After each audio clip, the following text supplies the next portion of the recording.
ألم يعلموا أن الله يعلم سرهم ونجواهم وأن الله علام الغيوب.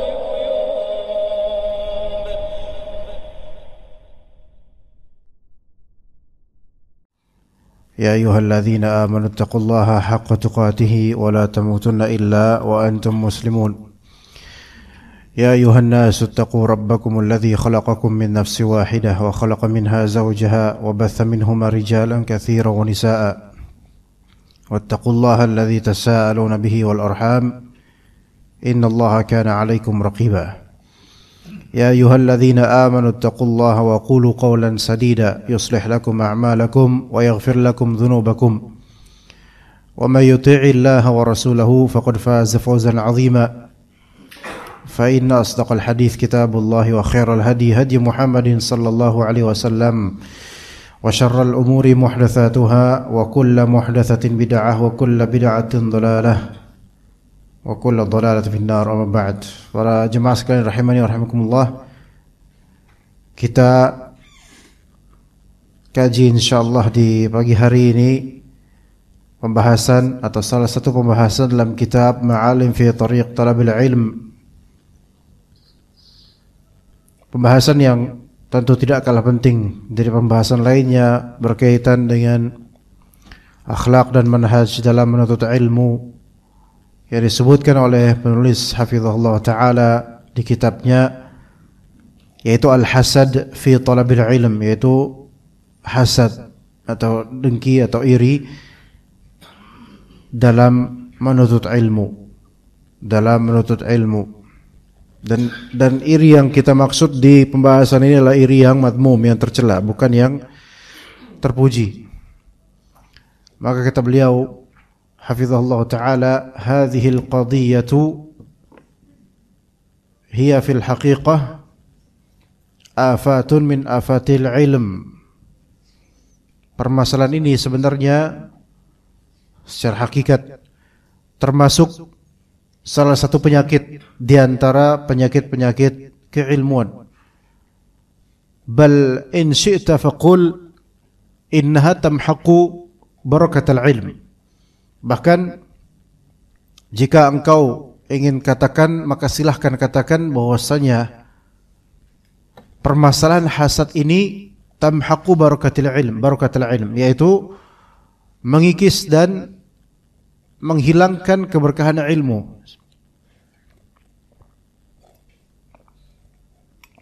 Menghilangkan keberkahan ilmu dengan karakter penghilangan al-mahaq. Seperti kata Allah Ta'ala, yamhaqullahu riba wa yurbis sadaqat. Allah Subhanahu wa Ta'ala akan membinasakan atau menghancurkan riba yang ada pada seseorang, yaitu hartanya itu akan habis dan gak ada gunanya. Maka para pegiat riba, sekaya apapun mereka, berkahnya itu akan hilang. Dan tetap kelihatan kaya kadang-kadang, tetapi sebenarnya mereka hakikatnya miskin. Hanya mazharnya saja, tampaknya saja kaya. Ya. Tampaknya aja kaya. Begitu. Ini kenapa di sini kosong nih, coba. Ayo coba ikhwan maju. Maju sini, ayo maju. Kosong. Ini kebiasaan buruk ya ikhwan bukan di sini aja, di banyak tempat. Ya, di sini dikosongin seolah-olah ana mengerikan. Dan dikosongin. Nanti kalau dikosongin terus jin yang nempatin dengan antum ya. Taib, para pegiat riba, mungkin kita lihat gaji mereka di atas 2 digit. Ya, bekerja di lembaga keuangan ribawi misalnya, gaji mereka Masya Allah. Kemudian penampilan mereka Masya Allah. Ya, bahkan dari mungkin perempuan dengan kewajiban untuk berpenampilan yang sangat baik, performa yang sangat baik, berbahasa Inggris dan berbahasa Indonesia dengan sangat baik, dengan gaji yang sangat baik. Tetapi karena bekerja di perusahaan atau lembaga keuangan ribawi, maka hartanya haram. Dan kata Allah, yamhaqullahu riba, Allah Ta'ala akan membinasakan riba yang ada pada pegiatnya. Makin dikira bahwa saya tabungannya banyak, tetapi itu akan binasa, dan kebinasaan itu tidak mesti berupa hilangnya nominal, melainkan boleh jadi hilangnya keberkahan pada semua dari nominal itu. Tidak ada kepuasan, merasa belum punya apa-apa, atau kemudian tertimpa musibah yang menyebabkan apa? Menyebabkan uang itu akan habis untuk hal-hal yang tidak esensial atau tidak ada faedahnya. Taib, jadi orang yang bisa dikatakan orang yang dia meliputi dirinya dengan hasad dalam berilmu, maka ilmu tersebut hilang keberkahannya untuk dirinya dan juga untuk orang lain. Orang yang tidak menikmati santapan ilmu yang disajikan oleh lisannya ketika mengajar, bahkan dirinya sendiri juga tidak memanfaatkan ilmunya itu disebabkan adanya penyakit qalbu yang memperkeruh perjalanannya dalam menuntut ilmu atau mengamalkan atau mengajarkan. Kemudian dikatakan oleh penulis, walaqad ajada as-salafu wa ashabu wa atalul kalam 'alaiha. Para salafus saleh mereka bersungguh-sungguh dan memperpanjang nafas kalam tentang hasad dalam menuntut ilmu. وهذه القضية إذا تمكنت من طالب العلم فإنها تفسد عليه آخرته. Permasalahan hasad ini kalau sudah berakar pada jiwa seorang penuntut ilmu, maka itu akan merusak akhirat penuntut ilmu ini. Jadi bukan hanya dunia aja yang dirusak gara-gara penyakit hati ini, melainkan sampai akhiratnya pun akan kena imbas. Dan itu lebih buruk lagi daripada imbas di dunia. Wa kullama kana mutawaghilan fiha kana ad-dararu wal 'aidu 'alaihi a'zama wa akbar. Dan semakin dia memelihara hasad tersebut, maka mara bahaya itu akan merujuk kembali padanya itu lebih besar lagi, lebih agung lagi mara bahayanya. Wa hiya tanaghasa 'ala talibil ilm talabahu lil ilm wa ta'akkara 'alaihi hifdhuhu wa huduruhu wa isti'abuhu limma yasma'u minal ilm. Itu akan berpengaruh pada apa yang dia dapat dari pemasukan atau income atau input menuntut ilmunya. Kif, apa maksudnya? Maksudnya begini, seseorang kalau dia dalam menuntut ilmu, dia itu ada sisi hasad, memeliharanya, maka apa yang dia received, apa yang dia accept dari ilmu, apa yang dia terima dari ilmu, itu mungkin interpretasinya itu atau penafsirannya itu jelek gitu loh, enggak sempurna, enggak baik. Anak kasih contoh misal saja, kalau antum memiliki karatnya hasad dalam menuntut ilmu terhadap teman lain, misalnya antum enggak suka sama dia, kemudian ketika misal antum di kajian mendengarkan ustaz atau syekh atau ulama menyatakan sebuah pernyataan atau sebuah faedah dan seterusnya yang menyatakan ini adalah keburukan, ini adalah kebaikan, maka secara otomatis antum langsung akan merefer atau merujuk keburukan itu ke orang yang antum hasati. Padahal sama sekali sang ustaz atau syekh itu enggak ada merefer atau menunjukkan ini kepada fulan atau fulan. Selain enggak tahu juga, melainkan memang ini global aja.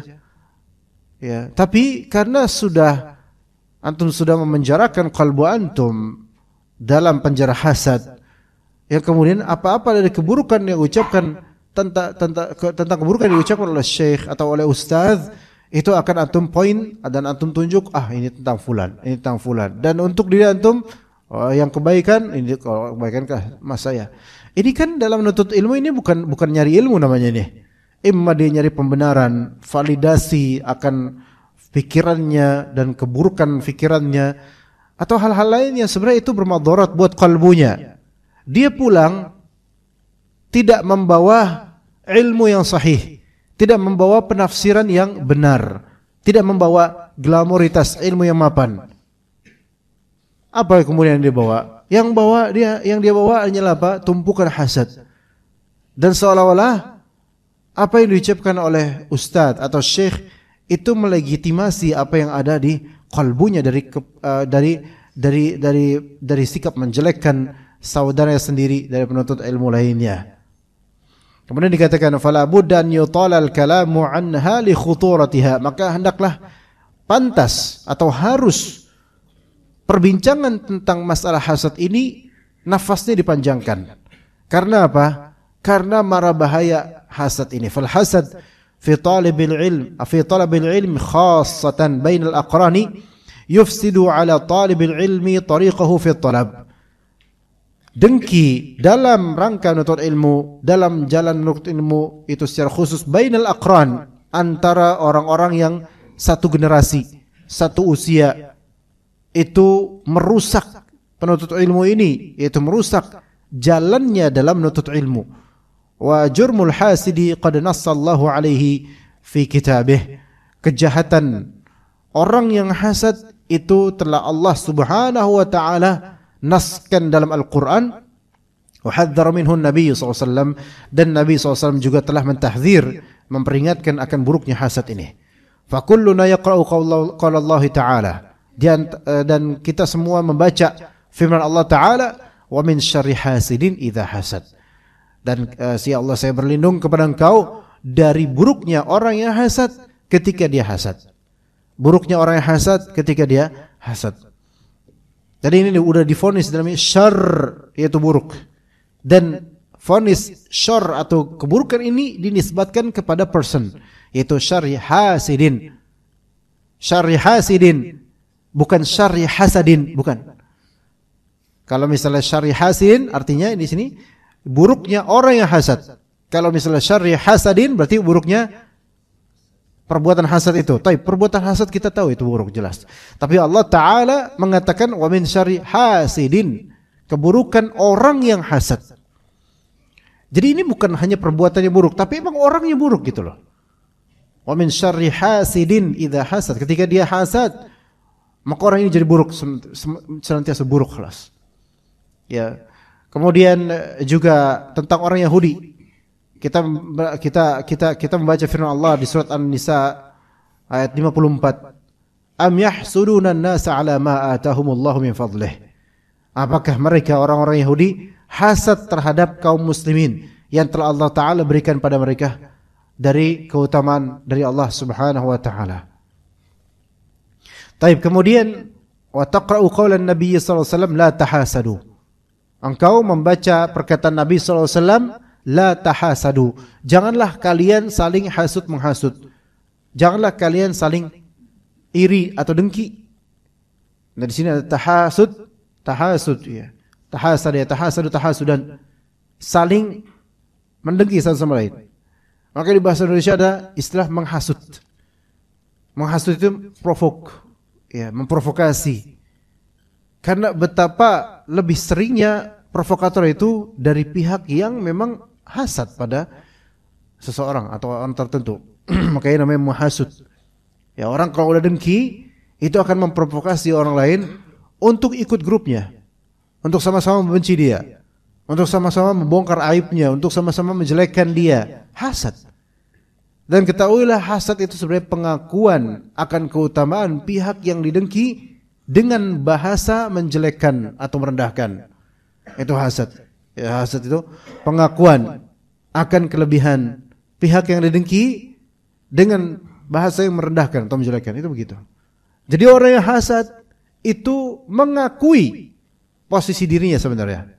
Mengakui posisi orang yang dihasadin. Karena enggak ada orang hasad pada sesuatu atau seseorang yang lebih rendah darinya. Enggak mungkin. Enggak mungkin, ikhwan. Ngapain antum ngiri sama pihak yang tidak punya prestasi misalnya? Ya, antum lagi jalan ngeliat bekicot, terus antum hasad sama bekicot? Karena dia jalan lembet? Ya subhanallah, enggak mungkin, ini impossible. Ya, bekicot aja kaget, kenapa why me gitu, kenapa harus saya yang dihasadin? Tapi kalau antum melihat ada orang hafiz Quran, ada orang cepat dalam memahami ayat Allah atau hadis Nabi SAW, kalau antum pengen seperti itu wajar, karena antum tahu ini lebih afdal daripada saya. Tapi cuman hasad yang madmum, yang tercela itu apa? Yaitu tawalli zawalin ni'mah minal ghair. Ya. Yaitu berharap hilangnya kenikmatan itu dari orang lain. Itu. Sebenarnya hasad yang tercela ada dua. Ya. Ada yang pertama yaitu berpindahnya kenikmatan orang lain pada dirinya sehingga dia nggak dapat. Saya yang dapat. Itu satu. Berpindahnya kenikmatan pada orang lain pada dirinya sehingga saya yang dapat dia enggak. Gitu ya. Itu yang pertama. Yang kedua yaitu yang tadi saya sebutkan. Tamanni zawalin ni'mah lil ghair. Yaitu berandai hilangnya kenikmatan itu dari orang itu. Itu dua version of bad hasad, yaitu hasad yang buruk, dua versi itu. Yang pertama, berharap pindahnya kenikmatan itu pada dirinya. Berpindah berarti apa? Dia nggak dapat, saya dapat. Itu hasad. Hasad yang tercela. Yang kedua, yaitu berharap atau berandai hilangnya nikmat tersebut walaupun dia nggak dapat. Nggak apa-apa, yang penting hilang nikmat itu. Oke? Insya Allah paham sini ya. Nah, dari dua yang hasad jelek ini, mana yang lebih buruk? Ayo sob.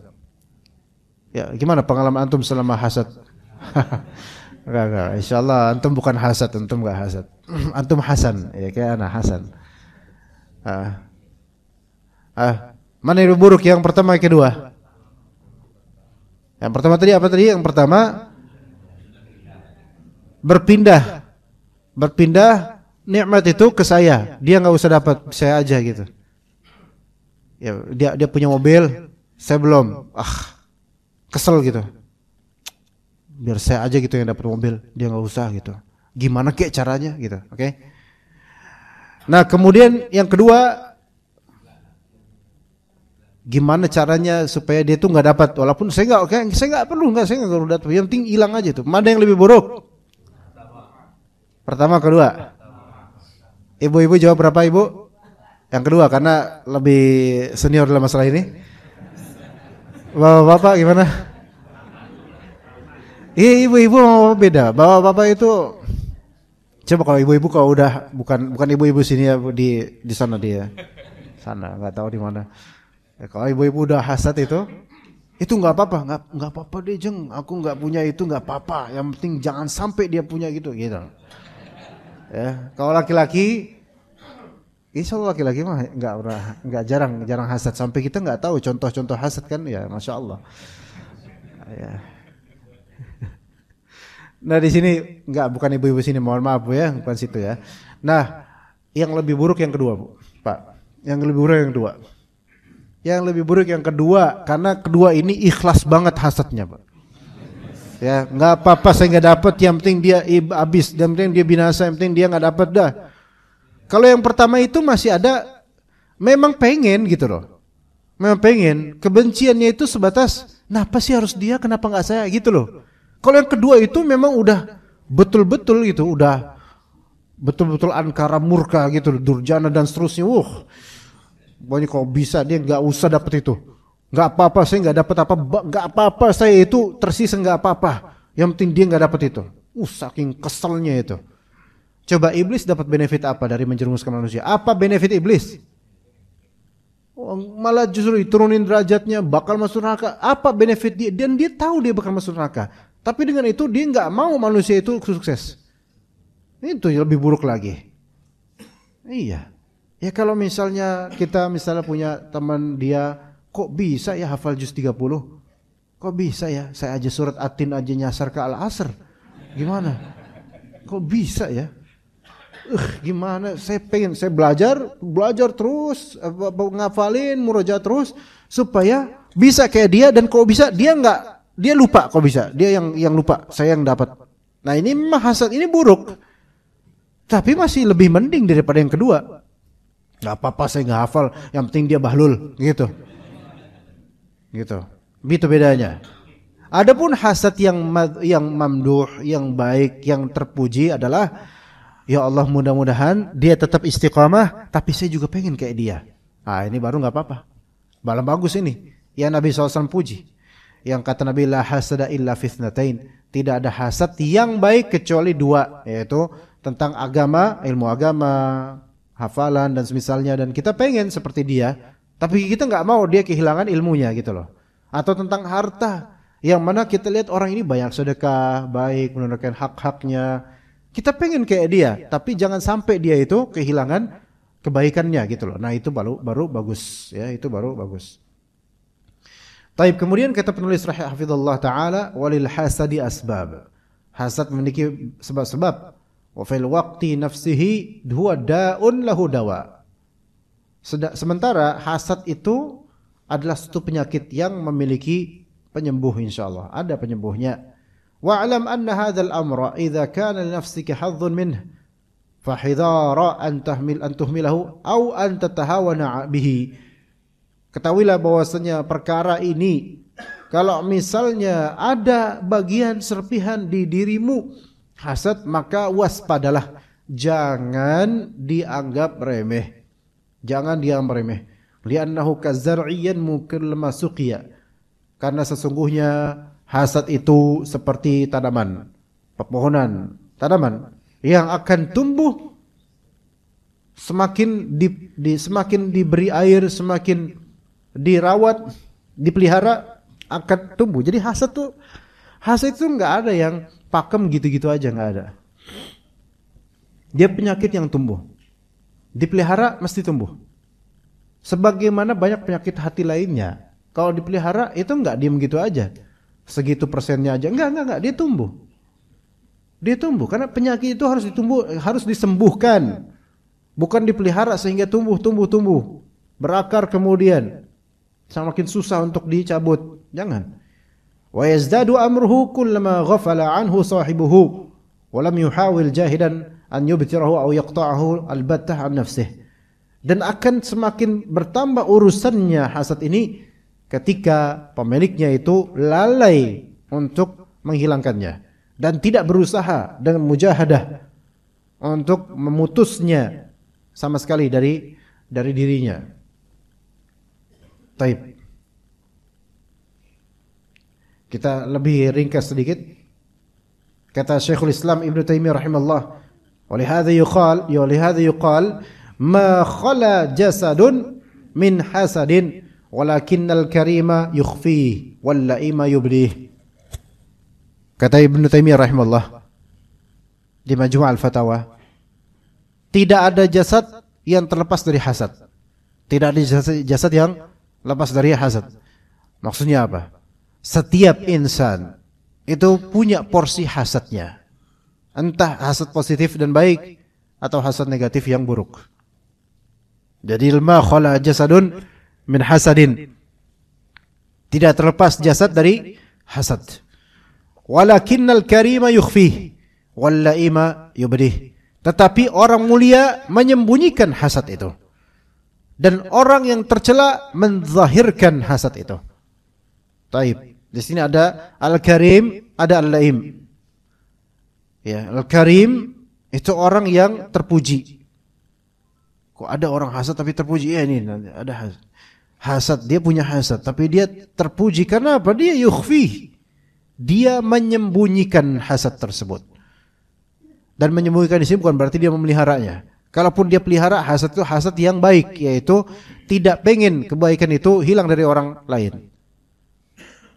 Tapi dia berusaha untuk menata hatinya dan tidak menzahirkan hasadnya. Tapi bagaimana menzahirkan hasad? Sebagaimana al-laim, orang yang tercela itu menzahirkan hasad. Seperti apa menzahirkan hasad itu? Imma dengan lisan, imma dengan perbuatan. Menzahirkan hasad itu imma dengan lisan, imma dengan perbuatan. Dan dengan lisan juga memiliki varian cara. Dengan memberikan statement ya yang terang-terangan bahwasanya iri dia sama fulan misalnya. Iri sama fulan. Bilang ke temannya dia, "Gue kesel sama dia." "Kenapa? Kok dia bisa ya kayak gitu ya?" "Gue enggak." "Lah kenapa lu?" "Ya emang dia udah bagus kok caranya. Lu aja yang pemalas." "Enak aja lu ngomong pemalas." Walaupun iya sih, cuman masa enggak terima gue gini. Ngomong, ini kan menzahirkan apa yang di hatinya. Karena orang yang menzahirkan penyakit hatinya, walaupun dengan lisan, cerita, itu kesembuhan itu lebih sulit didapatkan gitu loh. Ya, karena dia malah menambah-nambah. Para ulama mengatakan bahwasanya qaulul lisan, perkataan lidah itu memiliki impact yang besar terhadap hati, Pak. Perkataan lisan memiliki impact yang besar terhadap keruhnya hati kita. Sampai Rasulullah SAW tentang masalah fitnah saja, yang berdiri itu lebih yang duduk lebih afdal daripada berdiri, yang diam lebih afdal daripada yang berbicara. Ya. Kata Nabi SAW dalam sebuah hadis, walaupun hadis ini dhaif tapi maknanya sahih, la yastaqimu qalbu al-'abd hatta yastaqima lisanuh. Tidak bisa istiqamah kalbu seorang hamba sampai lidahnya itu istiqamah. Ya. Lidahnya kalau istiqamah, kalbunya istiqamah. Ini artinya hati itu bisa terpengaruh dengan omongan lisan. Dan betapa banyaknya orang yang menyesal gara-gara dia bicara. Dan betapa banyaknya orang yang dia bersyukur setelah dia merasa dia diam. Alhamdulillah waktu saya nggak ngomong.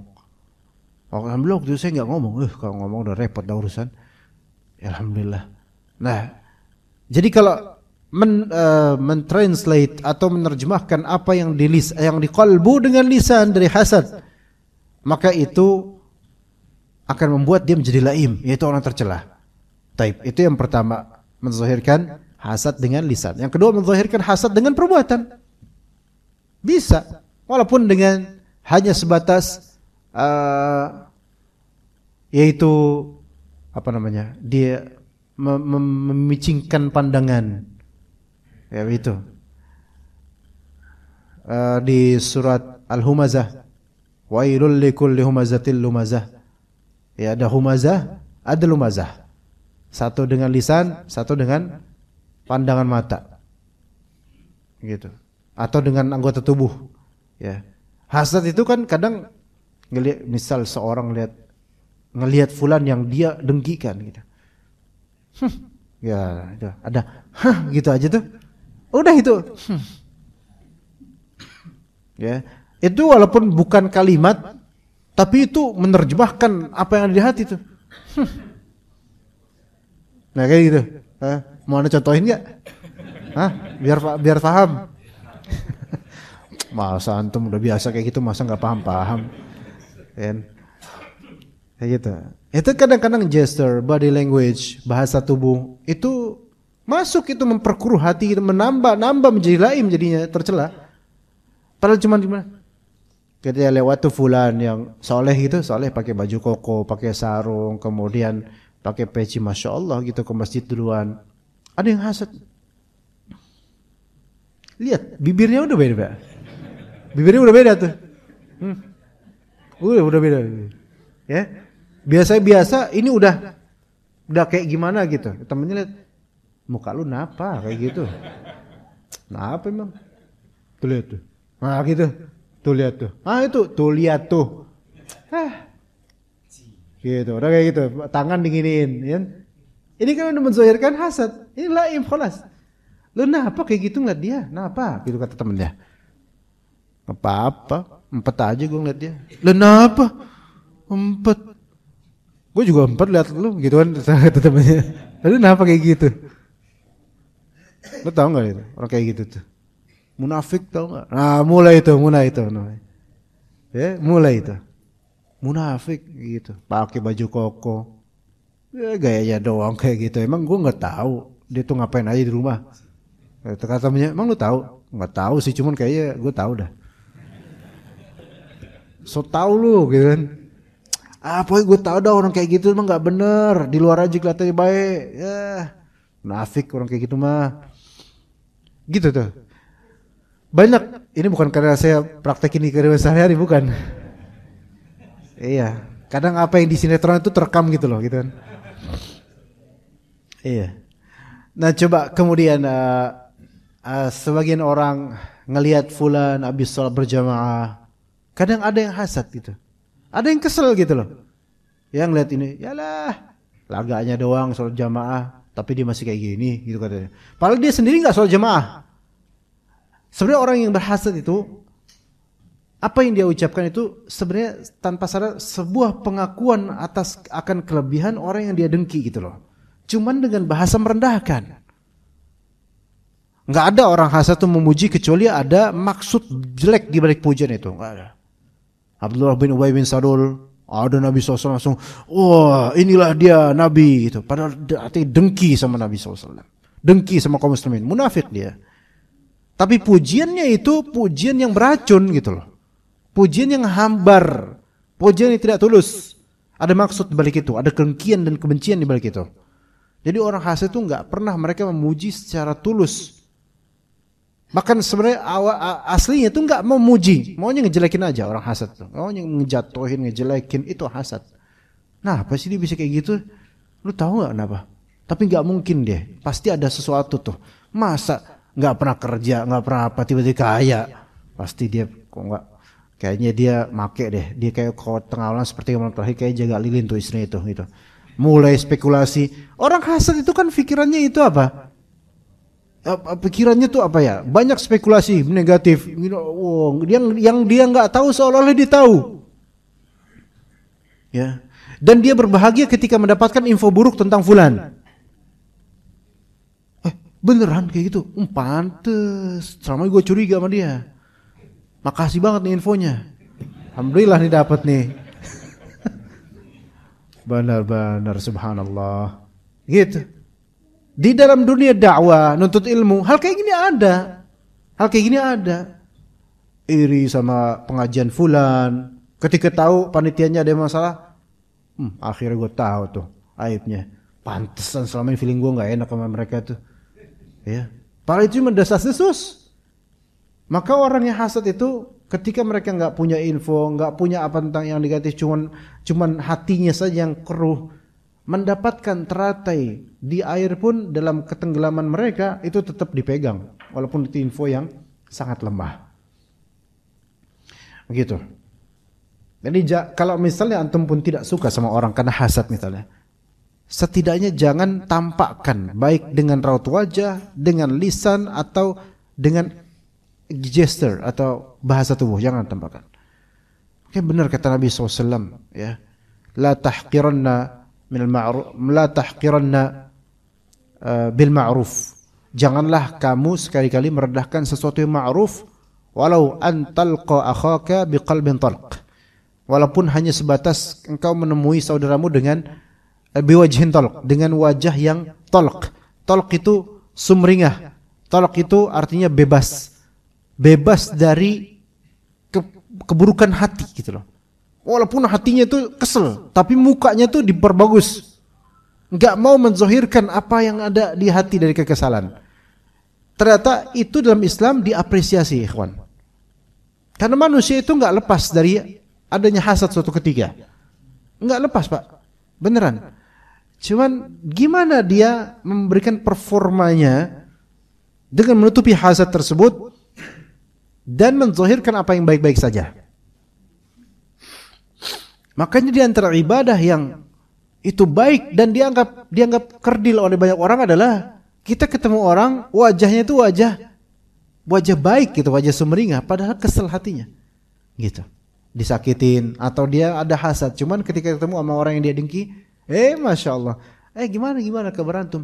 Gimana semuanya? Kok antum ada yang bisa Anda bantu? Fadol, antum kalam aja, ngomong sama Anda.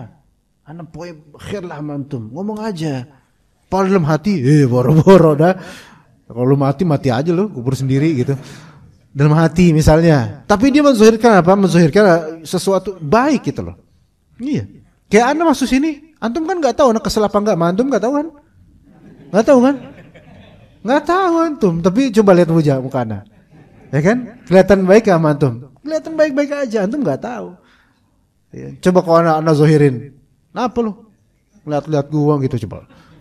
Kan? Tapi kalau misalnya orang baik menutupi itu dan berharap hilang itu, kesel hilang, berharap hilang. Itu baru orang mulia itu kayak gitu tuh. Orang mulia seperti itu. Ya, apalagi antar suami istri, kesel, kalau bisa tetap baik, tapi susah kok suami istri itu. Ya langsung ditumpahin segera karena emang udah deket gitu kan. Oke, kita dalam menuntut ilmu aja. Sekarang dalam menuntut ilmu, blok A, blok B, udah beda nih. Fulan, yang anti fulan ada di sebelah sini. Yang pro fulan sebelah sini. Sini kameramen sendiri. Makanya curiga, kenapa di sini kosong? Jangan-jangan ini konspirasi sendiri. Hasad, naudzubillah, enggak insyaallah. Ya, fulan enggak mau dengar sama fulan. Kenapa? Karena fulan itu ngaji sama fulan. Yang fulan ini enggak mau dekat sama fulan. Kenapa? Karena fulan yang ini enggak mau ngaji sama fulan.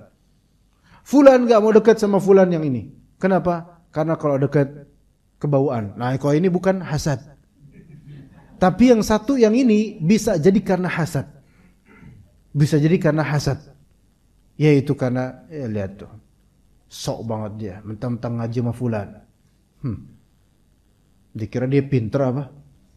Ya sih kita bahlul bener, tapi nggak berarti dia pinter dong. Gitu. Terus menghasut yang lainnya supaya jangan temenin fulan tuh.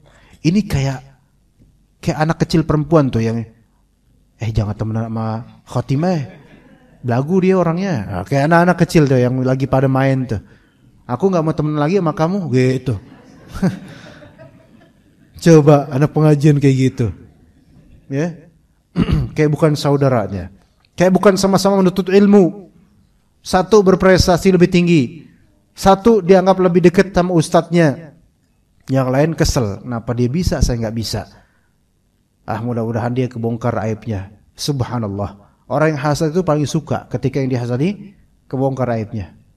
Begitu ya kawan. Wal insanu dha'ifut tab'i ta'tarihi afatun katsirah. Manusia itu memiliki tabiat yang lemah, untuk keburukan itu lemah. Dia mudah untuk masuk keburukan pada hatinya. Penyakit-penyakit hati mudah masuk pada hatinya, dan di antara penyakit ini afatul hasad, yaitu penyakit hasad. Wa bi khassatin bainal aqran, khususnya antar sesama generasi gitu loh. Wa bi khassatin fi talabatil ilm, khususnya para penuntut ilmu. Tentu kita sebut talabatul ilm, ini saya maksudkan penuntut ilmu yang duduk di majelis, bahkan penuntut ilmu yang mengajarkan ilmu itu juga bisa hasad. Dan impact hasadnya para ustaz atau ulama itu lebih masif dan lebih buruk dibandingkan hasadnya orang-orang bawah.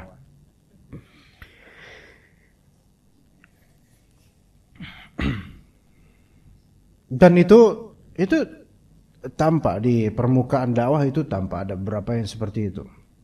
Ya, selalu mencari kesalahan beberapa ustaz kita. Ada seperti itu, dan bergembira kepada ada aib ustaz kita terbongkar, terkuak. Itu paling bahagia itu. Paling bahagia. Ya. Dan kalau ada sesuatu yang bisa dikritisi dari dakwah kita atau ustaz kita, itu paling awal itu nulis di Facebook atau di internet paling awal. Dengan alasan mencegah kemungkaran, dengan alasan nasihat terhadap dakwah salafi. Ya, antum kayak kita nggak tahu aja orang kayak antum. Ini apa? Nulis jelek. Dan kemudian dari ketulisan itu framing banyak terjadi. Kemudian seperti berbahagia dengan keterjatuhan atau kesalahan fulan, dan itu pun belum tentu benar kabarnya, tapi paling awal terdepan mengabarkan, gitu, ya. Dan juga terdepan melebaikan, gitu. Dia jelek banget itu ustadz kita bagi dia. Kemudian yang komentar juga itu tampungan orang-orang hasad tuh, sama. Ya, kalau antum mau lihat ensiklopedi orang-orang hasad, itu di situ tuh. Lihat tuh. Itu macam. Wih. Lengkap nih kata beliau. Antum baca, benar-benar parah juga ini orang-orang ini. Dan giliran orang yang pengen husnudzan dan memperbaiki citra ustadz dikomentarin atau diblokir atau dihapus komentarnya supaya ensiklopedia bagus gitu loh. Ya, lengkap. Isinya orang-orang yang sama-sama hasad dan dengkinya sama dakwah sunnah. Ini banyak di internet, ya. Tapi kalau bisa antum gak usah baca tuh yang kayak gitu dah. Antum cukup tahu aja siapa. Dia udah. Emang dia lagi. Emang kerjanya kayak gitu, udah biarin lah. Nggak bisa dinasehatin. Orang yang hasad itu susah dinasehatin. Didoain aja supaya cepat wafat, gitu. Didoain aja supaya dapat hidayah, kemudian wafat, gitu. Husnul khotimah insyaallah, ya. Maka kata Imam Zahabi rahimahullah, ma khala mujtama'un min at-taghayyuri wat tahasud illa ma kana fi janibil anbiya'i war rusul alaihi wassalam. Tidaklah ada suatu society atau Mujtama' itu masyarakat, kumpulan orang, melainkan ya ada di antara mereka yang pasti ada hasad menghasad satu sama lain, ada.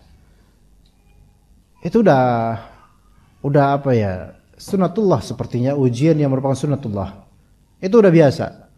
Maksudnya biasa di sini bukan buruk, bukan baik, melainkan biasa di sini sesuatu yang common untuk umumnya masyarakat. Kecuali antar nabi dan rasul, itu enggak ada yang seperti ini. Ya. Wal hasidu law fakkara qalilan fi amrih. Orang yang hasad, seandainya dia mikir dikit deh. La ra'a annahu ya'taridu ala qada'illahi wa qadarih. Maka dia akan melihat, kalau dia mikir dikit aja. Ini kenapa saya kok bisa hasad? Itu seolah apa? Menggugat takdir Allah Azza wa Jalla. Kayak enggak terima dengan pemberian Allah Azza wa Jalla. Hinama an'ama ala 'abdihi bi ni'matin. Ketika Allah Ta'ala memberikan nikmat pada seorang hamba dengan suatu nikmat, fahadzal hasidu bilisanil hal, bal qad yakunu bilisanil maqal, ya'taridu ala in'amillahi ala 'abdihi fulan. Maka orang lain sudah dikasih oleh Allah suatu nikmat, orang yang hasad ini dengan gesturnya, body language-nya, atau bahkan dengan lisannya langsung, itu seperti menggugat, kenapa ya Allah engkau kasih dia enggak kasih saya. Jadi kayak dia ngatur gitu loh. Kalau dia mikir sedikit, mikir lagi. Ini tadi ada istilah yaitu lisanul hal dan lisanul maqal. Lisanul hal itu perkataan, lisanul hal itu adalah lisan konteks, kontekstual. Adapun lisan maqal, lisan tekstual, yaitu lisanul hal itu bukan dengan bahasa lidah, tapi dengan bahasa tubuh. Itu lisanul hal yang tadi kita sebut. Jadi hasad ditumpahkan lewat bahasa tubuh. Nah, lebih buruk lagi kalau hasad ditumpahkan dengan lisanul maqal, yaitu bahasa kalimat dengan lidahnya. Nah, ini lebih buruk lagi. Taib. Sepertinya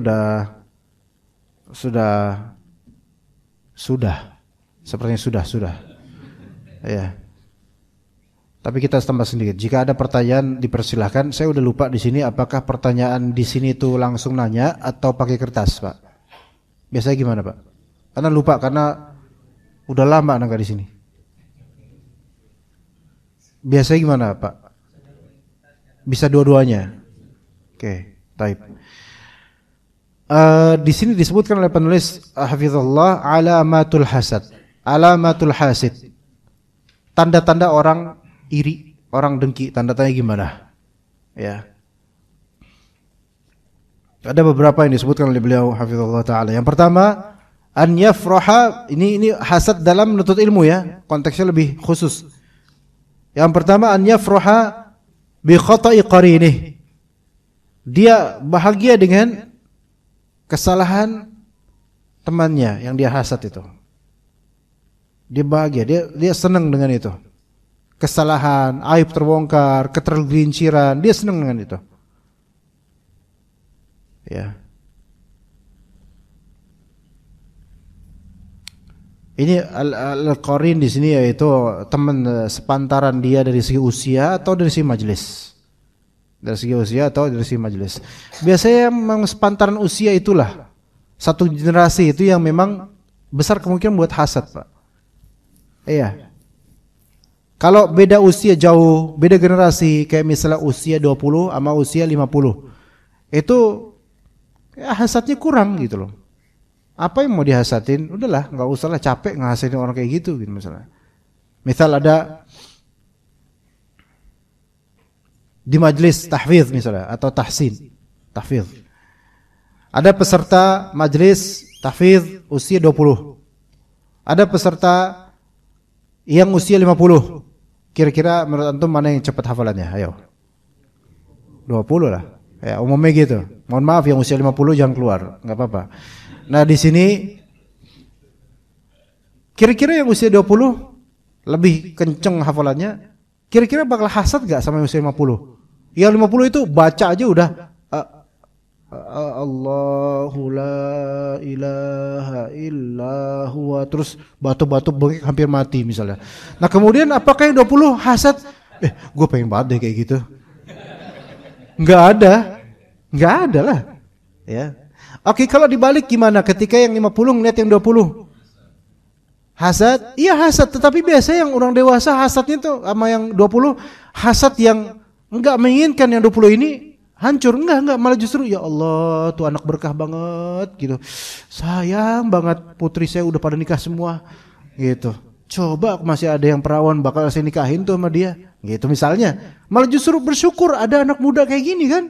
Pengen kayak dia, cuman malah justru ya Allah, mudah-mudahan dia jadi anak muda yang bagus gitu. Malah justru kebalik, malah hasad yang baik gitu ya.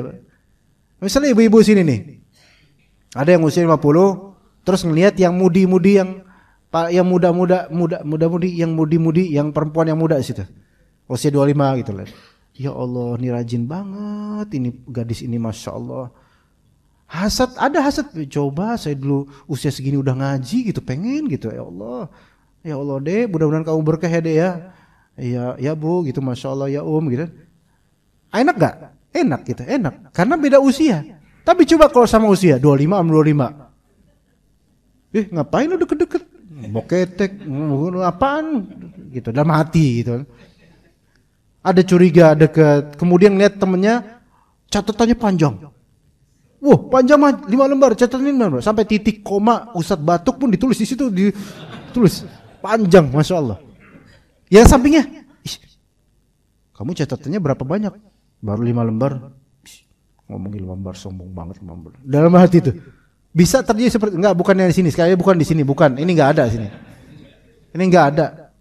Di Afrika Selatan mungkin ada di sana. Ya. Gitu. Ya bisa terjadi. Satu akron, satu generasi mungkin terjadi. Tapi kalau 25 sama 60 susah. Kalaupun hasad itu bukan hasad yang ini.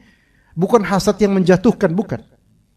Hasad yang baik. Makanya di sini li'annal qarin huwa alladhi yuzahimuhu 'ala as-sadarah wa huwa alladhi yunafisuhu baina mujtama'in nas. Al-qarin. Qarin di sini bukan jin qarin, tapi qarin di sini orang yang satu generasi, karena qarin itu kan ada berapa makna. Qarin itu bisa maknanya tanduk, bisa maknanya generasi. Ya, qarin itu bisa makna. Kenapa disebut qarin? Karena qarin seperti tanduk. Horn dalam bahasa Inggrisnya itu horn. Horn itu tanduk. Kalau antum lihat tanduk, kemana-mana enggak tuh? Coba antum lihat tanduk. Siapa kayak gitu? Tanduk siapa? Tanduk kebo misalnya. Ada enggak tanduk kebo satu ketinggalan gitu? Enggak ada kan? Selalu berpasangan, kemana dia ini mesti ke situ. Coba sekali-kali antum melihat kebo ke kanan ke kiri, enggak tahu ngapain tuh kebo, kok aneh gitu tuh. Mesti tanduknya itu sama lagi. Ini namanya qarin. Ya. Maka qarin di sini orang yang sepadan, karena tandukan setara, ikhwan. Jarang ada kebo satu tanduk ke selatan, kemudian satu tanduk istiqomah ke atas, enggak ada. Yang mana isi qarin satu sepantar gitu. Maka orang yang sepantaran itu biasanya lebih rentan hasad. Lebih rentan hasad. Ya. Ada juga pantaran di sini bukan pantaran usia kadang-kadang.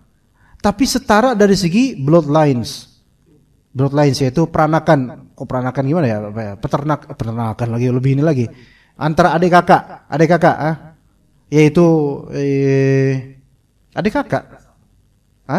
Nasab, iya, dari bloodlines gitu. Yaitu dari bapak ibu yang sama misalnya, atau bapaknya beda, ibunya sama, ibunya beda, bapaknya sama. Itu satu alumni dari rahim ibunya gitu. Ya gitu kan. Ngebrojolnya dari tempat yang sama misalnya. Nah, itu potensi hasilnya lebih besar. Adik kakak tuh. Potensi hasilnya lebih besar. Yang enggak usah diceritain, panjang ceritanya. Ya kan? Itu karena apa? Ada sisi kesamaan gitu loh. Ada sisi kesamaan. Coba kalau beda, jauh. Udah beda jenis, usia jauh berbeda, nationality juga berbeda. Satu Swedia, satu Makassar, jauh. Itu mau hasad dari mana? Apa yang harus dihasati? Gak bisa, susah. Tapi kalau satu grup, seumur, satu jenis, satu gender, sama-sama satu kepentingan, wow, ini sikut-sikutan bisa, mungkin. Nah, ini yang harus betul-betul dihindari. Majelis ilmu misalnya, sama-sama di Jakarta. Sama-sama ngundang ustadz sunnah. Sama-sama ustadznya ya itu juga. Panitinya sama-sama human, manusia juga. Kemudian seusia juga panitianya, usia 40, 35 gitu. Tapi beda majelis, satu kecamatan. Beda masjid. Coba enggak tahu kalau di sini ya. Mudah-mudahan enggak. Tapi kalau iya, ya syukurin nih kena nih ya. Misalnya yang di sini enggak mau hadir di majelis itu, padahal sama-sama sunnah. Yang situ anti enggak mau majelis ini. Kalau bisa kita adain di jam yang sama, di waktu yang sama, biar nyaho sia gitu. Dikira kita enggak punya apa jemaah, sok sia gitu. Ayo. Itu ada kayak gitu. Di galaksi lain itu terjadi. Iya. Di Bekasi maksudnya. Itu terjadi. Ya, sengaja naruh di ada majelis yang sudah 15 tahunan. Rutin, panitia udah lama di situ. Datang kemudian di daerah yang serupa. Ya, yang satu kan biasa rutin ngaji kitab. Yang ini kemudian bikin tabligh akbar rutin di hari yang sama, di jam yang sama, rutin pula. Menghadirkan kemudian yang lebih parlente lagi dari dai-dai yang ternama. Akhirnya kemudian yang terjadi apa? Tersedotlah jemaah yang rutin lama, karena jemaah kita masih banyak yang euforian ya kawan. Tersedot ke majelis ini, akhirnya apa? Mulai terjadi hasad menghasad. Gitu. Makanya ya kawan, kalau misalnya kita mau kajian itu pertimbangkan. Jangan sampai kita tadi biasa fine-fine aja, jangan sampai membuat orang lain kesel atau hasad. Kalau misalnya pun di jam yang sama, bisalah kita ngobrol dengan majelis lain, afwan nih, kita bukan mau benar-benar nyari masalah, cuman pasnya di masjid kita tuh jam segini sama masjid antum, mohon maaf banget nih, coba ngobrol, kan jadi enak kalau ngobrol, jadi tahu alasannya gitu loh. Tapi ketika nggak ada ngobrol, ini yang baru datang tiba-tiba ngerebut jam dan seterusnya, ini kan jadi orang curiga, terjadilah hasad menghasad, gitu ya. Itu biasanya apa? Ya itu yang pertama. Yang kedua dari tanda-tanda penuntut ilmu yang hasad, yaitu an yafraha bi ghiyabi qarinihi aw bi adami hudurihi fi amrin yunazi'uhu fi aw yuqasimuhu fi. Bahagia dengan absennya teman yang dihasati. Dia bahagia dengan tidak hadirnya teman di perkara yang mereka berselisih dengan itu. Misalnya setoran hafalan, dia pengen ngebalap. Wah, fulan gak datang. Alhamdulillah, berarti saya bisa ngebalap dia. Gitu ya, itu di antara contoh. Tapi itu biasanya contoh di dirasat yang lebih detail, lebih dalam. Kemudian yang ketiga, an yusir idza lumiza qarinuhu aw thuliba wa yajidu fi qalbihi rahat nafsiyah. Dia senang jika temannya itu dijelekkan, intinya gitu. Dia senang jika temannya itu dijelekkan. Bahkan dia mendapatkan ada ketenangan jiwa dengan itu. Nauzubillah min dzalik. Dia senang, tenang. Alhamdulillah, ada juga yang jelekin dia. Ya subhanallah. Ya, ada roha nafsiyah. Roha nafsiyah itu kayak awalnya itu kayak terhimpit, tapi ketika ada yang ngejelekin fulan, kalau bahasa iklannya mah lega kayak gitu, langsung lega ya. Plong gitu langsung. Aduh, gitu kan. Alhamdulillah ada juga yang ngedukung saya. Nauzubillah min dzalik. Ya, kemudian yang keempat.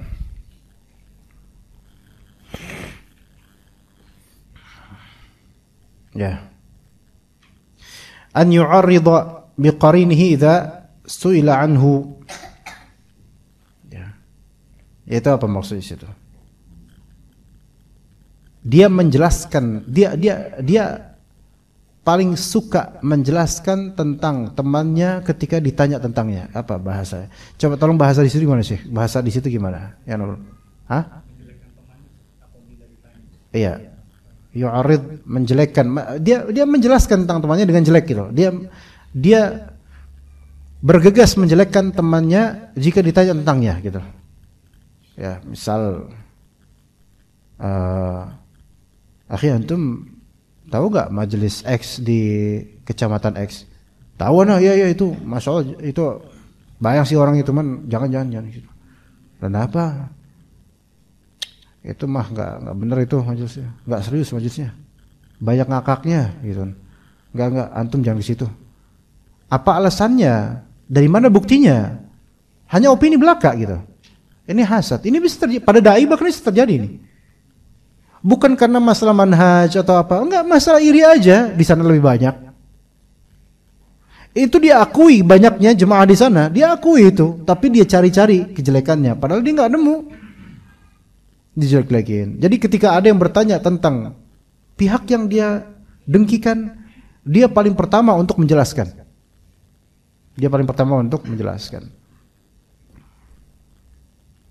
Kemudian yang kelima di antara tanda lainnya, an yajida harajan fi nafsihi wa tadayyuqan idza wajjaha su'alan ila ghairihi. Idza wujjiha su'alan ila ghairihi aw tuliba min qarihin al-kalam bi hudurihi.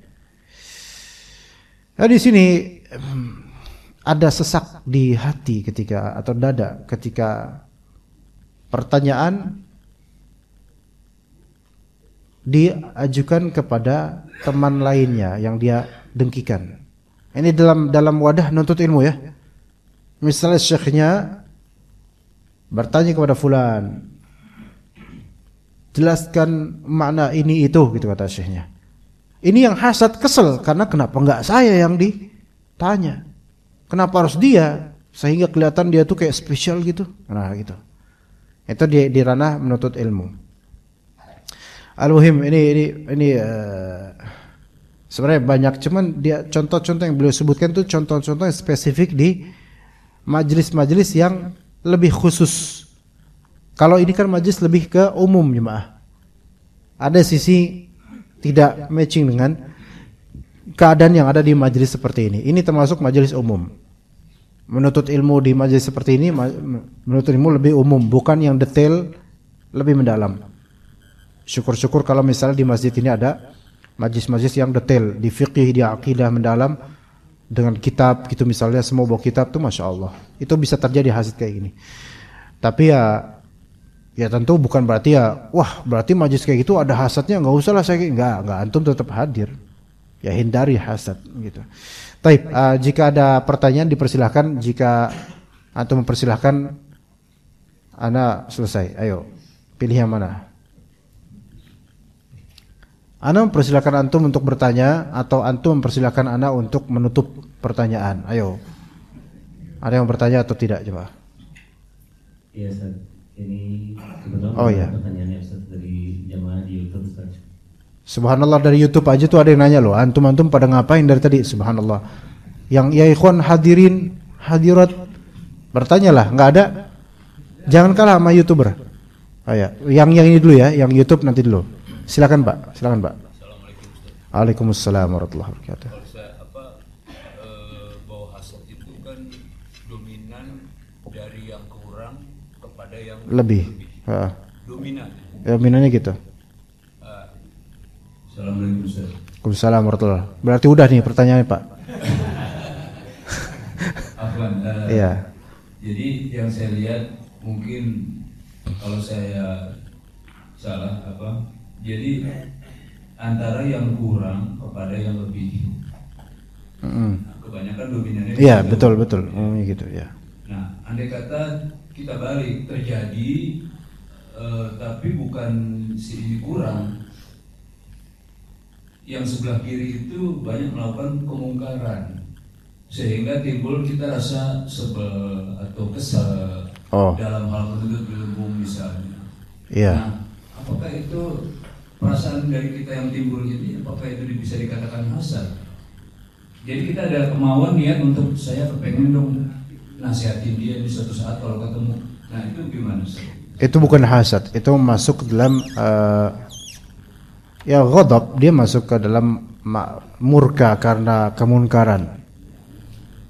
Kalau emang itu alasannya karena ini sama-sama ilmu tapi kok dia melakukan kemungkaran, kita kesal dengan antum itu kok kayak gitu gitu. Oke, ini bukan hasad, Pak. Hasad itu kan ada keinginan untuk memiliki yang dimiliki oleh orang yang dihasati, atau keinginan untuk hilangnya nikmat dari orang yang dihasati.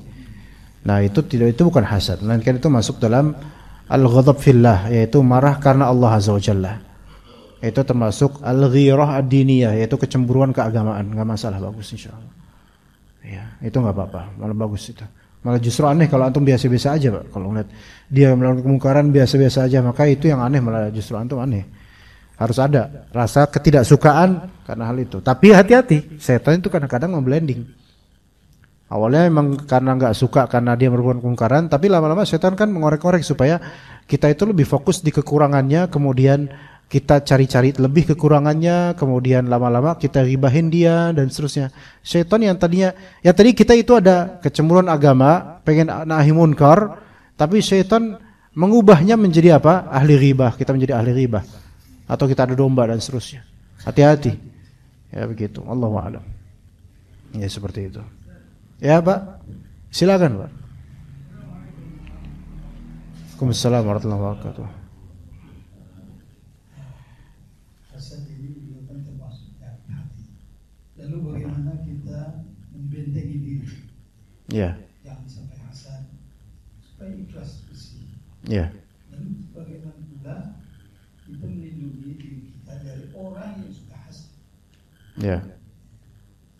Dan ada lagi, bolehkah kita mengambil referensi dari katakan manhaj lain seperti Imam Ghazali? Oke. Ada tentang penyakit hati. Baik. Assalamualaikum. Waalaikumsalam warahmatullahi wabarakatuh. Pertanyaannya ada berapa? Tolong diingat karena yang pertama juga saya udah lupa nih tadi apa ya. Membentengi diri dari hasad. Oh, diri sendiri dari hasad supaya enggak hasad itu. Tapi yang pertama tentu hendaknya selalu mempelajari akidah. Ya, tauhid dan takdir, akidah, masalah-masalah akidah. Yaitu ilmu, mencari ilmu tentang akidah yang benar, tentang divinitas rububiyah Allah Ta'ala, tentang takdir Allah Azza wa Jalla. Karena kerap kali orang yang hasad itu karena apa? Karena tauhidnya kurang. Karena tauhidnya kurang, dia kurang terima sama takdir Allah Azza wa Jalla, dia kurang percaya sama Allah Azza wa Jalla. Itu pertama, tauhid. Kemudian yang kedua, dia meminta sama Allah, berdoa sama Allah dengan beberapa doa, baik khusus tentang masalah hasad, dia mungkin dengan bahasa sendiri silahkan, atau dengan beberapa zikir pagi petang yang membentengi dia dari keburukan-keburukan, yang membentengi dia dari keburukan-keburukan. Ya, misalnya keselamatan dari hal-hal yang buruk. Allahumma inni as'aluka al-'afwa wal 'afiyata fid dunya wal akhirah. Allahumma inni as'aluka al-'afwa wal 'afiyata fi dini wa dunyaya wa ahli wa mali. Kita akan meminta pemaafan dari Allah dan juga keselamatan dalam urusan keagamaannya, keduniaannya. Karena kan rata-rata hasad urusan dunia. Karena dunia, dia minta keselamatan dari Allah supaya saya selamat dari masalah-masalah dunia ini, di antara penyakit hasad. Ya, begitu. Ya. Kemudian juga supaya dia di antara doa zikir pagi petang yang menghindarkan dia dari hasad yang keluar dari hatinya menuju lisannya, yaitu Allahumma alimal ghaibi wasyahadah fatiras samawati wal ard rabb kulli syai'in mulika asyhadu an la ilaha illa anta a'udzubika min syarri nafsi wa min syarri syaitani wa syirkihi wa an aqtarifa ala nafsi su'an aw ajruhu ila muslim. Kalimat-kalimat terakhir ini yang intinya nih. Allahumma inni a'udzubika min syarri nafsi. Ya Allah Ta'ala, ya Allah, saya berlindung kepada Engkau dari buruknya diri saya. Di antara keburukan diri saya hasad ini. Wa min syarri nafsi wa min syarri syaitani wa syirkihi. Dan saya berlindung kepada Engkau dari keburukan syaitan dan sekutunya. Nah ini juga penting. Wa an aqtarifa ala nafsi su'an aw ajrul muslim. Dan saya berlindung kepada Engkau daripada dari saya menjadikan atau memberikan kepada diri saya suatu keburukan, atau saya menjulurkan keburukan itu pada orang lain, di antaranya hasad. Hasad itu kan membuat keburukan di hati kita dan bisa membuat keburukan pada orang lain. Ini di antara doanya. Itu yang pertama. Yang pertama itu tadi tauhid, yang kedua doa-doa. Ya. Dan kemudian yang ketiga, dia jangan berteman sama ahli ghibah. Ya. Karena ahli ghibah itu, kalau kita berteman sama ahli ghibah, apalagi yang kalau dia ahli ghibah mulutnya itu ke selatan terus. Tuh orang tuh. Nah, itu kita akan keikut. Ya, Abu Julid, jadi Abu Julid nanti. Ya. Dikit-dikit nilai orang, dikit-dikit hasad sama orang. Hindari al-ghibah, hindari itu. Iya. Kalau nggak bisa nasihatin, udah hindarin, dah. Udah. Mendingan sama orang yang nggak mau ngomong, udah gitu aja. Dah, daripada sama ahli ghibah. Diajak ngomong, susah ya bicara sama orang ini ya. Akhi ngomong dong. Istighfar. Nah, kan enak kita ngajak ngomong, kita suruh istighfar. Ya tapi bagus. Daripada kita berteman sama ahli ghibah. Karena ahli ghibah itu menyebarkan banyak keburukan dan membuat kita itu terinjected, terangsang untuk hasad gitu loh. Tertular, iya, betul. Ya. Gitu. Hindari ahli ghibah. Kemudian yang keempat, hindari fudul. Fudul itu apa? Kepo. Ya. Fudul itu sesuatu yang ekstra yang tidak dibutuhkan, itu fudul. Makanya bahasanya tinja itu fadolat. Itu udah gak dibutuhkan lagi tuh, dibuang, sampah pengetahuan, hindari itu. Yang antum gak perlu tahu tentang fulan, antum gak usah tahu. Iya. Misalnya fulan punya tompel di keteknya, antum gak perlu tahu itu, ngapain antum tahu itu? Coba. Itu info yang makes no sense, Anda gak perlu info itu. Antum ngapain ngasih tahu itu, gitu kan? Hal-hal kayak gitu hindari untuk mengetahuinya. Ya, gitu. Tapi kemudian bagaimana cara membentengi diri dari orang yang hasad? Pertama, tentu sekali lagi tauhid. Kita harus betul-betul qalbu kita kembali kepada Allah Azza wa Jalla, karena hanya Allah yang bisa melindungi kita dari jin atau manusia yang hasad. Kemudian kedua, membaca wirid-wirid yang membentengi diri kita dari itu. Di antaranya tadi qul a'udzu birabbil falaq. Kemudian juga bisa di antaranya juga ayat kursi. Atau bahkan keumuman dari Al-Qur'an membentengi diri kita dari keburukan insyaallah dengan izin Allah. Kemudian beberapa doa dari Al-Qur'an, dari sunnah Nabi SAW. Ya, zikir pagi petang secara global atau secara rinci di beberapa lafal. Allahumma ihfazni min baini yadayya wa min khalfi wa an yamini wa an shimali min fawqi wa a'udzu bi'azmatika an uqtala min tahti. Itu mencakup juga keburukan hasad tidak sampai ke kita insyaallah. Ya. Kemudian juga bismillahilladzi la yadurru ma'asmihi syai'un fil ardi wala fis sama'i was sami'ul 'alim. Kemudian a'udzu bikalimatillahi tammati min syarri ma khalaq. Itu semua termasuk berlindung dari keburukan-keburukan di dunia ini secara global, termasuk hasad. Ya. Dan lain-lain insyaallah. Kemudian yang ketiga, maafkan orang yang antum lihat dia hasad sama antum. Maafkan orang yang antum lihat dia hasad sama antum. Karena memaafkan itu membuat syaitan lemah. Ya, maafkan membuat syaitan lemah. Hatta seseorang jika dia disantet atau disihir karena apa? Karena iri dengki. Memaafkan itu melemahkan sihir dan menguatkan orang yang memaafkan insyaallah.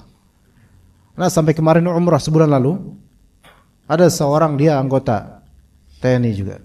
Qadarullah ada tetangga yang hasad sama dia dan tetangganya depan rumah dengki sama dia karena kesuksesan ekonominya, keluarganya, anak-anaknya. Itu sampai semi lumpuh bagian kanannya, tubuh kanan. Umrah itu umrah demi menghadap Allah Azza wa Jalla, beribadah supaya sembuh gitu. 3 tahun kayak gitu. Ini tentara loh ini. Dan badannya itu atletis. Pas anak tadi nggak tahu beliau tentara. Pas kan sekamar mana? Ya ketika beliau pakai pakaian ihram, melihat antum anggota Pak ya? Anggota ya Pak ya? Oh iya satu. Batasan. Beda auranya gitu. Masya Allah. Tapi beliau punya kekurangan yang kesian sekali ngeliatnya. Dan setelah ana mempelajari cerita beliau, ini sihir ini Pak, gitu. Waktu di Mekah, ya, akhirnya ana ruqyah dan memang ada sihir itu. Sihirnya kena dia. Maka ana katakan, dan dia tahu siapa yang nyihir dia, karena sangat kuat auranya gitu. Dan ana juga akhirnya tahu juga akhirnya. Maka Pak, antum rela nggak memaafkan beliau? Insya Allah Ustaz. Saya akan maafkan, bahkan saya akan bawa oleh-oleh buat beliau. Subhanallah, tuh hati. Saya akan bawa oleh-oleh. Itu sampai roh dukunnya itu, depannya dukun Pak, ya depannya dukun.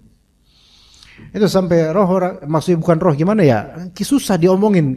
Itu sampai ngomong lewat mulut dia. Paham nggak maksudnya? Orang itu Rawalumbu. Mereka orang Rawalumbu. Kita di Mekah, saya ngobrol ini. Ini bukan jinnya, ini orang yang ngomong sama dia.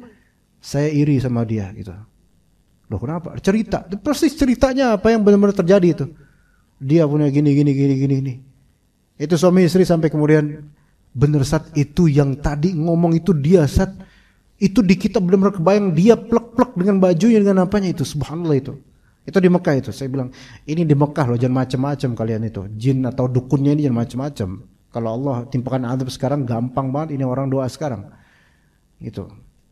Tapi ya dia maafkan, dan bahkan dia mudah membeli bahkan di Kakiyah atau di pasar lainnya untuk membeli di beberapa store, membeli hadiah buat dia, buat tetangganya yang hasad itu. Iya gitu. Terus kata mereka, Ustaz, pokoknya setelah umrah nanti antum Ustaz harus ke rumah kami. Oh jangan nanti ketemu sama bapak itu. Justru harus ketemu Ustaz. Janganlah. Nanti santet-santetan lagi ketemu. Jangan, Anda nggak mau punya masalah Bu, beneran. Tapi nggak apa-apa sih ketemu, Anda nggak takut sama saya beneran, karena Anda punya pengalaman sama dukun, punya pengalaman berapa kali, gitu, begitu. Tapi jadi dimaafkan, gitu. Tapi itu yang dari pertanyaan kedua. Pertanyaan ketiga tadi apa Pak ya? Tapi referensi dari ulama yang berzat lain. Taib.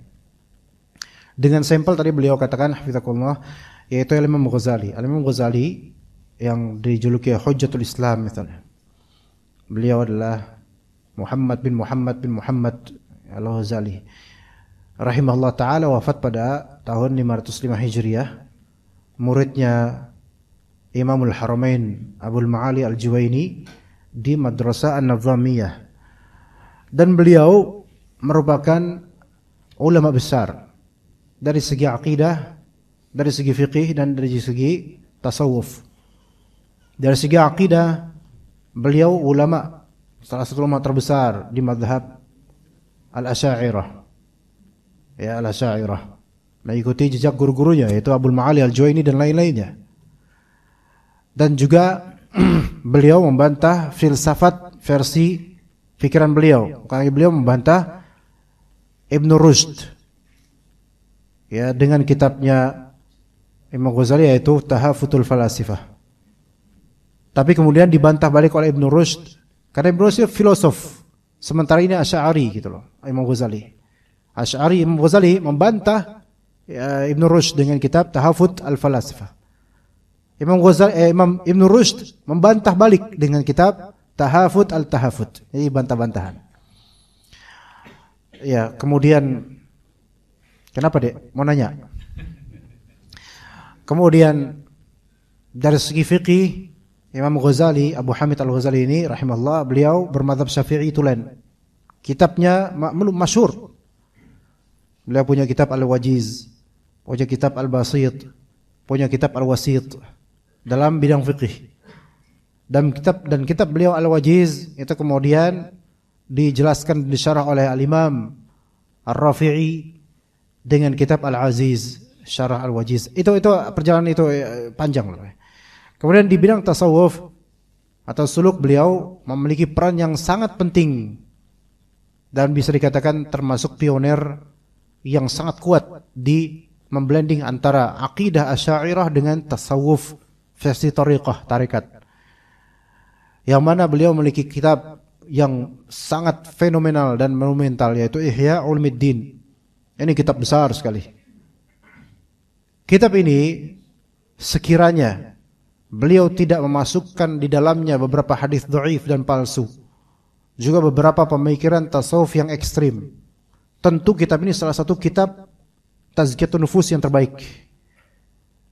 Makanya beberapa ulama setelahnya dari kalangan ahlu sunnah itu juga memiliki inayah dan perhatian terhadap kitab Ihya Ulumuddin ini bukan di masalah-masalah beberapa khurafat atau cerita yang tidak ada dasarnya, atau di hadis palsu atau hadis dhaifnya, bukan. Tapi di beberapa zubad atau buih-buih yang sangat indah dari kalamnya Imam Ghazali yang sulit ditemukan, bahkan tidak ditemukan mungkin di kitab lain. Jadi Ihya Ulumuddin ini satu sisi kitab yang luar biasa.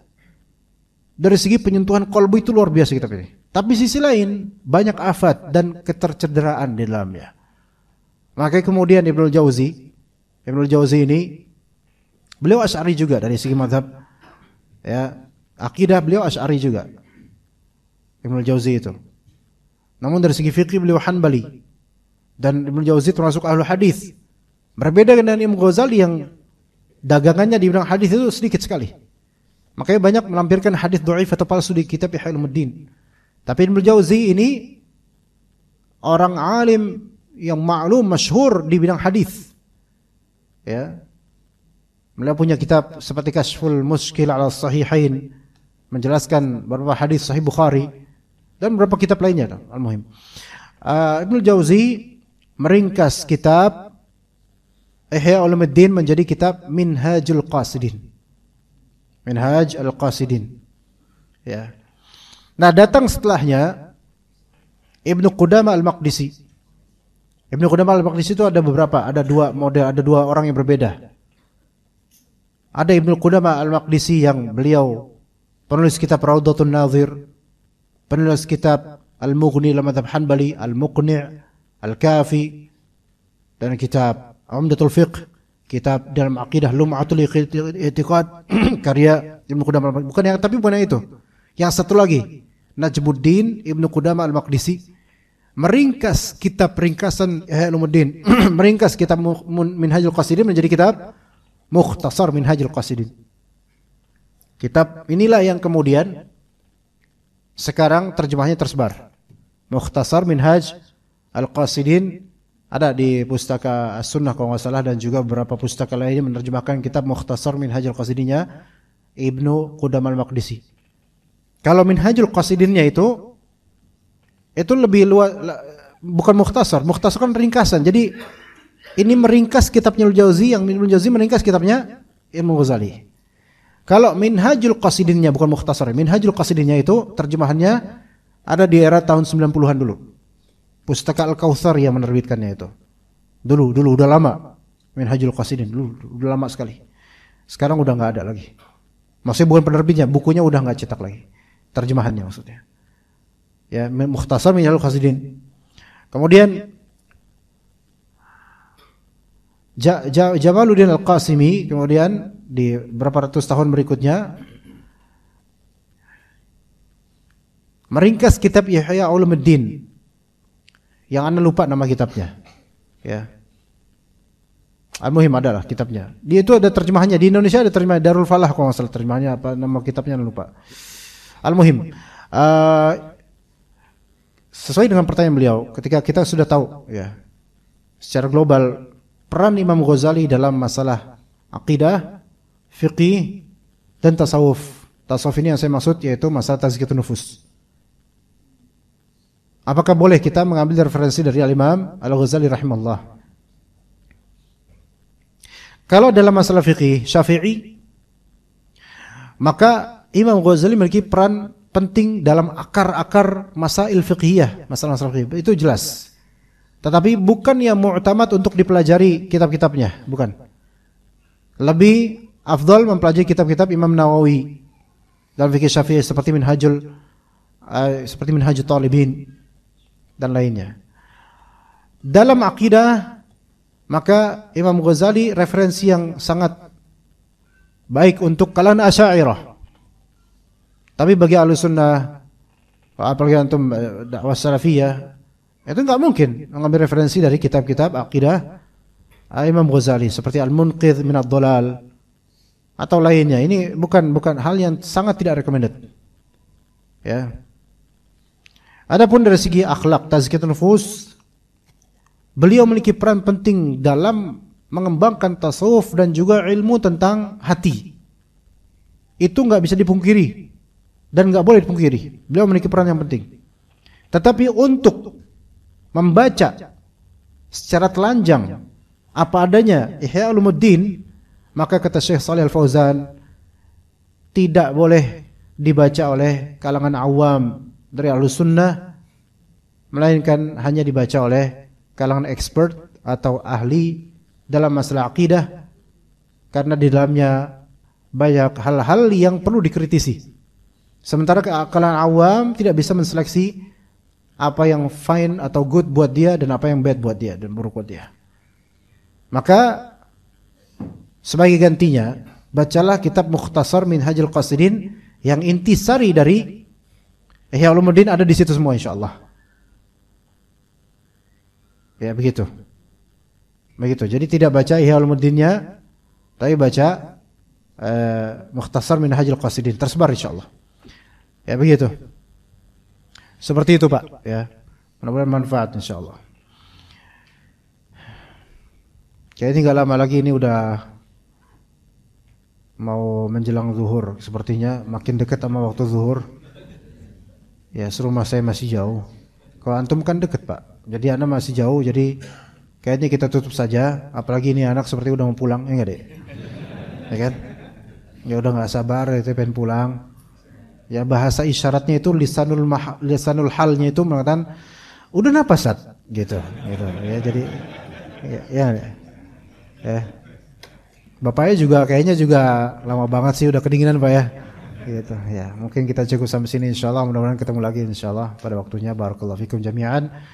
Semoga bermanfaat, dan jika ada kalimat yang salah dari ana maka itu keburukan ana, dan jika ada kebenaran itu dari Allah Subhanahu wa taala. Sallallahu ala nabiyina Muhammad wa ala alihi wa sahbihi ajma'in. Subhanakallahumma wa bihamdika asyhadu an la ilaha illa anta astaghfiruka wa atubu ilaik. Wassalamu alaikum warahmatullahi wabarakatuh.